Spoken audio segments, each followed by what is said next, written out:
Welcome. आज की इस वीडियो में हम देखने वाले हैं लगभग 20 इडियम्स। हम उनके मीनिंग को समझेंगे और एग्जाम्पल के माध्यम से हम उनका जो है कंटेक्स्ट जानने की कोशिश करेंगे, हम उन्हें कहाँ कहाँ यूज़ कर सकते हैं। तो शुरू करते हैं। पहली इडियम है हमारी अ ब्लेसिंग इन डिसगाइज। इसका मतलब होता है कि कोई भी ऐसी चीज़ जो हमें शुरू में देखने में तो लगती है कि हमारे लिए बुरी है, लेकिन बाद में वो सही साबित होती है। ठीक है, तो ठीक है, a good thing that seemed bad at first but turns out to be good. इसका एग्जाम्पल हम देख लेते हैं।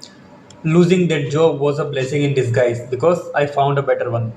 है ना, जब हमारी जॉब चली गई थी तो हमें ऐसा लगा शुरू में कि ये हमारे लिए बुरी बात है, पर जब उस बाद में हमें उससे अच्छी जॉब मिल गई ना, या अच्छी अपॉर्चुनिटी मिल गई, तो हम उसे कह सकते हैं कि losing that job was a blessing in disguise. Okay, now next one, beat around the bush. इसका मतलब होता है कि बात को आसपास घुमाना है ना, सीधे मुद्दे पर नहीं आना। तो इसका मीनिंग देख लेते हैं। अवॉइड द मेन टॉपिक, है ना, बात को आसपास घुमाना, सीधा मुद्दे पर नहीं आना। Do not beat around the bush, answer directly, यानी कि बात को घुमाओ मत, सीधा जवाब दो। Next one, break the ice. इसका मतलब होता है चुप्पी तोड़ना, यानी कि बातचीत शुरू करना। स्टार्ट अ कन्वर्सेशन, होता है ना कई बार कि हम ऐसी सिचुएशन में बैठे होते हैं कि किसी को तो बातचीत शुरू करनी चाहिए, तो वहाँ हम इससे कहते हैं कि जब हम बातचीत शुरू करते हैं तो उस मोमेंट को हम कहते हैं ब्रेक द आइस, है ना। एक teacher told a joke to break the ice, है ना, कि एक टीचर जब क्लास में जाता है तो जब क्लास शांत होती है तो वो एक जोक सुनाता है ताकि वो बातचीत शुरू कर सके। Okay, next one, burn the midnight oil. इसका मतलब होता है कि रात को देर तक जाकर पढ़ाई करना या काम करना, कुछ भी, है ना।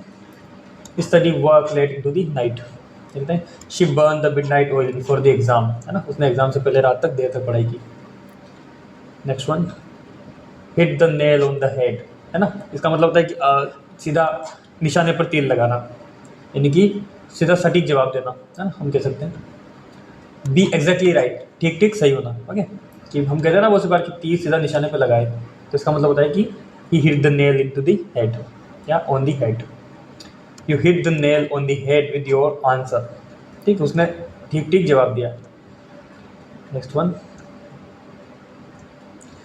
Once in a blue moon. इसका मतलब तो लगभग आप जानते होंगे, है ना, कभी कभार, है ना, बहुत वेरी रेयरली, ना, वेरी रेयरली। ओके, ही visits us once in a blue moon, वो हमें कभी कभार ही विजिट करता है।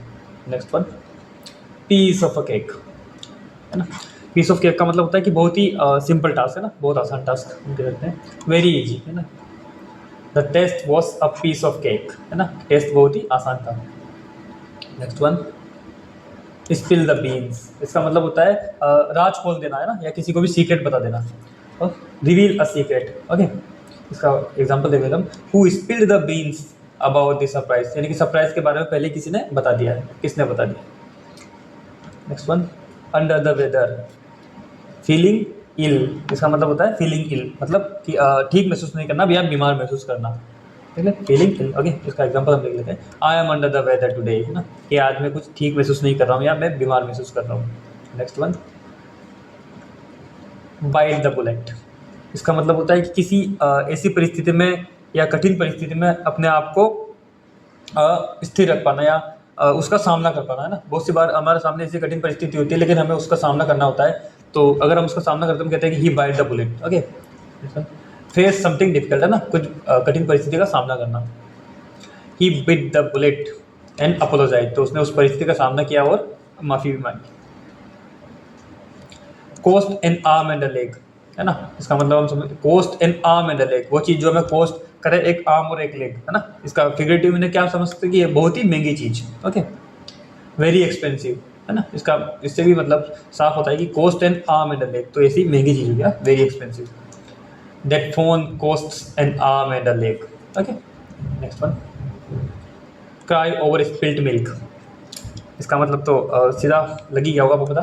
क्राई ओवर स्पिल्ट मिल्क, यानी कि हमारा अगर इसका लिटरल मीनिंग हम देखें तो क्या होगा कि जो दूध बिगड़ गया है उसको, उसके ऊपर रोना, है ना, मतलब उसके ऊपर उसको सोचकर टाइम खराब करना। तो जो हो गया है उसके बारे में सोचकर अपना टाइम खराब करना, ठीक है। वरी अबाउट द पास्ट, ना, पास्ट के बारे में चिंता करना। Don't cry over spilt milk, है ना, तो जो हो गया है उस पर जो है अपना टाइम खराब मत करो या मत रो। Okay, next one, kill two birds with one stone. इसका मतलब तो सीधा साफ ही है ना, एक तीर से दो शिकार, हम कहते हैं ना हिंदी में, एक तीर से दो शिकार करना, वही है। Achieve 2 goals in a single action, है ना, एक ही काम से दो सक्सेस पाना या 2 गोल पाना।